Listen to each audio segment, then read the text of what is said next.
आवाज news, true voice. आदाब नाज़रीन, आवाज़ चैनल पर आपको खुशामदीद। गारला टाउन के KGBV स्कूल में हफ्ते के रोज बैनुल क़वामी यौम दफ्तरान की तकरीब शानदार अंदाज में मनाई गई। तकरीब के मेहमान खुसूसी महबूबाबाद के प्रिंसिपल जूनियर सिविल जज मोहतरमा स्वाति मुरारी थी, जिन्होंने तालिबा से बराह रास्त गुफ्तगू की। इन्होंने नसीहत की कि वालिदीन और असातिज़ा की बातों पर ध्यान दें और अपने मुस्तकबिल के लिए मेहनत करें।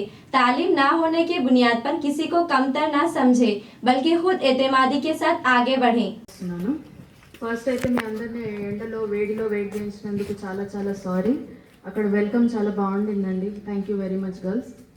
సో ఇంటర్నేషనల్ గర్ల్ చైల్డ్ డేకి congratulations. All of you are girls. Be proud to be a girl. So first thing అయితే ఇప్పుడు ఇక్కడ మేడం ఎంఆర్ఓ, మేడం ఎంపీడీఓ, నేను ఒక జడ్జ్, కానిస్టేబుల్స్ మేడమ్స్ ఉన్నారు, మీ ప్రిన్సిపల్ గారు ఉన్నారు, రోజు మీరు పొద్దున్న లేస్తే చూస్తే మీ టీచర్స్ ఉన్నారు, అట్లనే మా కోర్టుకు వస్తే మీరు చాలామంది లేడీ అడ్వకేట్స్ని కూడా చూస్తారు.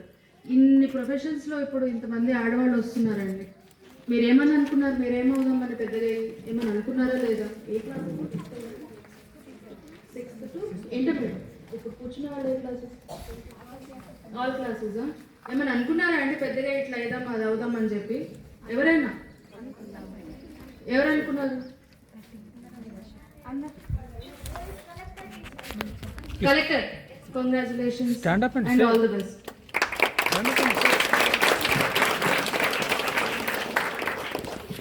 కలెక్టర్ అవ్వాలన్నా వేరే ఏ పోస్ట్లో అవ్వాలన్నా సరే అమ్మా, ముందు మీకు చాలా కాన్ఫిడెన్స్ అవసరం.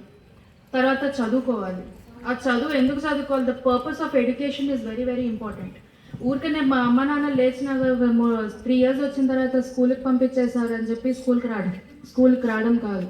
స్కూల్కి ఎందుకు పంపిస్తున్నారు? చదువుకోవాలి. ఎందుకు చదువుకోవాలి? Education is not to get a job. Education is to increase your knowledge. మీకు ఉన్న జ్ఞానం పెంచుకోవడానికి మిమ్మల్ని స్కూల్కి పంపిస్తారు తప్పితే, అంతేగాని మీరు స్కూల్కి వెళ్ళి ఏదో టైంపాస్ చేసి రావాలి, అది కూడా ఉంటుంది. కానీ మెయిన్ పర్పస్ అయితే మాత్రం నాలెడ్జ్ పెంచుకోవాలి. ముందు మీ ఫోకస్ ఆన్ నాలెడ్జ్. ఫిజిక్స్లో, సైన్స్లో మీకు ఎక్స్పెరిమెంట్స్ ఉంటాయి. దే ఆర్ ఎవ్రీడే మనం చూసే ఎక్స్పెరిమెంట్స్ అవి. They are the reason for everything. Why is the earth round? ఇప్పుడు దీపం వెలిగించినప్పుడు దానికి ఎందుకు ఆక్సిజన్ తగలాలి? ఎందుకు తగలాలి oxygen? Oxygen is not important only for humans. ఒక దీపం వెలగాలన్నా సరే ఆక్సిజనే కావాలి. మొత్తం అంతా క్లోజ్ చేస్తే దీపం ఆఫ్ అయిపోతుంది. చూసారా ఎప్పుడైనా? Have you tried? నేను స్కూల్లో ఉన్నప్పుడు అయితే నాకు టెక్స్ట్ బుక్లో ఉన్న ఎక్స్పెరిమెంట్స్ అన్ని నేను ఇంటికి వెళ్ళి ట్రై చేసేదాన్ని. ఆ కిచెన్లో గిన్నెలు మాడిపోయేవి, అప్పుడప్పుడు గోడలు నల్లగైపోయేటివి. అవన్నీ చేస్తేనే నాకు ప్రాక్టికల్ నాలెడ్జ్ వచ్చి అసలు ఏది ఎందుకు అనేది నాకు గుర్తుంది ఈ రోజుకి కూడా. Why is the earth round, what are the 3 laws of Newton, ఇవన్నీ మీ బేసిక్స్ అండి. స్కూల్లో మీరు చదువుకునే బేసిక్సే మీకు ఫౌండేషన్. సో ఇక్కడ మీరు జాగ్రత్తగా చదువుకుంటేనే రేపొద్దున మీరు కలెక్టర్ అవ్వాలన్నా, టీచర్ అవ్వాలన్నా, కానిస్టేబుల్ అవ్వాలన్నా, జడ్జ్ అవ్వాలన్నా మీకు పనికొచ్చేవి ఈ బేసిక్సే. సో స్కూల్కి పంపుతున్నారు అని అంటే మీకు అన్నీ ఉంటాయండి. You can have fun, you can do everything. కానీ purpose of education is important. ఊరికే ఏదో పంపించారు, చదువుకున్నాము, పాస్ అయిపోయాము, ఒక క్లాస్ నుంచి ఇంకో క్లాస్కి వెళ్ళిపోతున్నాం అని కాదు. ఒక క్లాస్ నుంచి ఇంకో క్లాస్కి వెళ్తున్నప్పుడు మీకు ఎంత నాలెడ్జ్ పెరిగిందనేది మీరు చూసుకోవడం ఇంపార్టెంట్. దానికోసమే మీకు పెట్టేది ఎగ్జామ్స్. పెద్దగా అయిన తర్వాత ఇప్పుడు మీకు క్యాలిక్యులేషన్ ఉంటుంది. ఇప్పుడు నాకైనా సరే కోర్టులో మనీ సూట్ అని ఇస్తారండి. అంటే ఎవరికైనా అప్పిచ్చారు, వాడు మళ్ళీ రిటర్న్ ఇవ్వలేదు కాబట్టి అది కేసు వేస్తారు.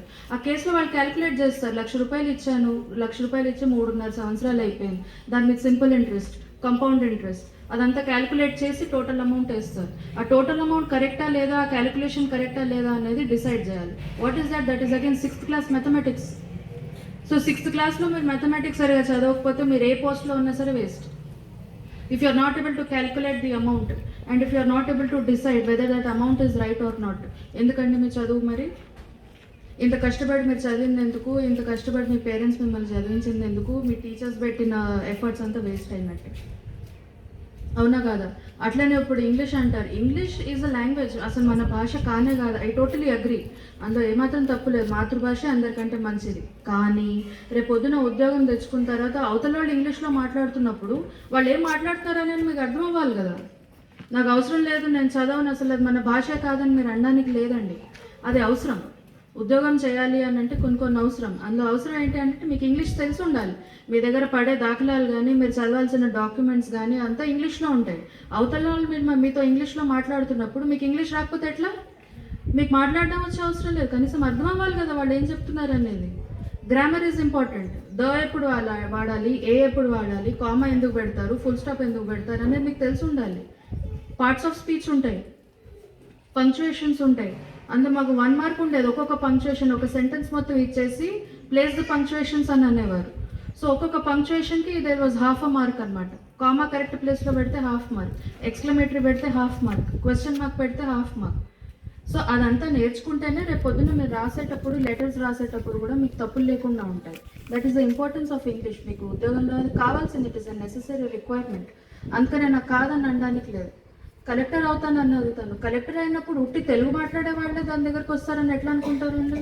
కొందరికి తెలుగు రానే రాదు, పక్క రాష్ట్రాల నుంచి వచ్చి మన దగ్గర ఉండిపోతారు. వాళ్ళకి ప్రాబ్లం వస్తుంది, వస్తారు మన దగ్గరికి. వాళ్ళకి తెలుగు రాదని చెప్పి నువ్వు వెళ్ళి తెలుగు నేర్చుకుంటే అప్పుడే నేను వింటానని అంటారా? మీకు హిందీ రావాలి, ఇంగ్లీష్ రావాలి, తెలుగు రావాలి, గట్టిగా మాట్లాడితే వేరే భాషలు కూడా రావాలి. ఏమ్మా కలెక్టర్ అవ్వాలంటే దేశమంతా తిరగాలి తెలుసా నీకు? ఉట్టి తెలంగాణలో కాదమ్మా. మన దగ్గర కలెక్టర్ ఎక్కడి నుంచి అండి ఎస్ఐ గారు? ఢిల్లీ, బీహార్. కలెక్టర్ గారు బీహార్ అండి. బీహార్లో ఓన్లీ హిందీయే మాట్లాడతారు. ఢిల్లీ అయినా బీహార్ అయినా వచ్చారా? మరి ఇక్కడికి వచ్చి మీతో తెలుగులో మాట్లాడారా? ఎట్లా మాట్లాడారు కలెక్టర్ గారు? వచ్చి కంపల్సరీ వాళ్ళు తెలుగు నేర్చుకోవాల్సిందేనండి. ఇక్కడి నుంచి మళ్ళీ తమిళనాడు వెళ్తున్నారు పోస్టింగ్ అంటే అక్కడ తమిళ్ నేర్చుకోవాల్సిందే ఆయనకు. So you have to be open. నేను ఎక్కడికి వెళ్ళినా సరే నేను అడ్జస్ట్ అవ్వగలను, నేను ఏదైనా నేర్చుకోగలను అని పెట్టుకోవాలి. మీరు కలెక్టర్ అవ్వాలంటే దేశం అంతా తిరుగుతారు, ఉట్టికి తెలంగాణలో ఉండరు. అట్లనే ఇప్పుడు నేను కూడా జడ్జి ఉన్నాను. నేను మహబూబాబాద్లోనే ఉండిపోను. నేను నెక్స్ట్ ఎక్కడికైనా వెళ్ళొచ్చు. నేను ఇప్పుడు కొన్ని ప్లేసెస్ బార్డరింగ్ ప్లేసెస్ ఉంటాయి మనకు. ఆ పక్క రాష్ట్రంతో మనం బార్డర్ షేర్ చేసుకున్నప్పుడు విట్నెస్లు కానీ వాళ్ళు కానీ అట్నుంచి ఇటు వస్తారు. వాళ్ళకి తెలుగు రాదు, నేనే నేర్చుకోవాలి వాళ్ళ భాష. అందుకని ఏది కూడా నేను ఇదే నేర్చుకుంటాను, నేను ఇట్లానే ఉంటాను, నాకు ఇంతే వస్తుందని మాత్రం అనుకోకండి. ఎక్కడ ఎట్లా ఉంటే నేర్చేసుకోండి. న్యూస్ పేపర్ చదివే అలవాటు పెట్టుకోండి, బుక్స్ చదివే అలవాటు పెట్టుకోండి. చిన్న స్టోరీ బుక్స్ చదవండి. దాంతో ఏంటంటే చదివే అలవాటు పెరుగుతుంది మీకు. ఇప్పుడు ఇక్కడ డైస్ మీద ఇంతమంది కూర్చున్నాం, వెరీ సారీ టు సే, కానీ ఆడవాళ్ళ పాపులేషన్ ఎక్కువ. రెడ్డి గారు జ్యుడిషియరీలో మాత్రం మా రేషియో పెరిగిందండి. ఫీమేల్ జడ్జెస్ బాగా పెరగడం జరిగింది.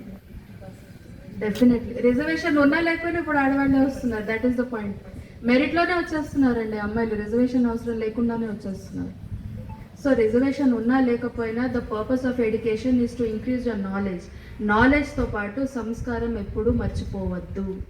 సంస్కారం ఉండాలి. చదువుకున్నాను, నేను పోస్ట్లో ఉన్నానని చెప్పి ఎప్పుడు కూడా పొగరుగా బిహేవ్ చేయొద్దు, బిర్రవేగిపోవద్దు. ఎప్పటికైనా సరే అందరం మనుషులమే, అందరితో మంచిగా మాట్లాడడం నేర్చుకోండి. Be respectful towards everybody.